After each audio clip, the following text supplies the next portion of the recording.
বাবা ও তার মেয়ে শহর থেকে গ্রামের বাড়ি ফিরছে। হঠাৎ মেয়ে বলছে, বাবা, গ্রামটা আগের মতো নেই। গ্রাম অনেক চেঞ্জ হয়ে সুন্দর হয়ে গেছে। হ্যাঁ রে মা, এখন হচ্ছে আধুনিক যুগ, তাই সব পরিবর্তন হয়ে গেছে এবং সবাই স্মার্ট হয়ে গেছে। বাবা, হাঁটতে হাঁটতে অনেক হাঁপিয়ে গেছি, একটু বিশ্রাম নি চলো। আচ্ছা মা, চলো একটু বসি।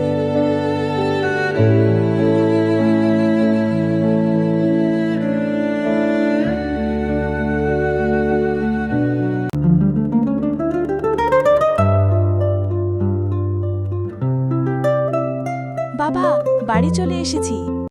মা, তুমি কেমন আছো? ভাইয়া কোথায়? দিদা কই? আমি ভালো আছি মা। তুমি কেমন আছো? তোমার ভাইয়া তোমার দিদার সাথে ঘরে খেলা করছে। আমিও ভালো আছি।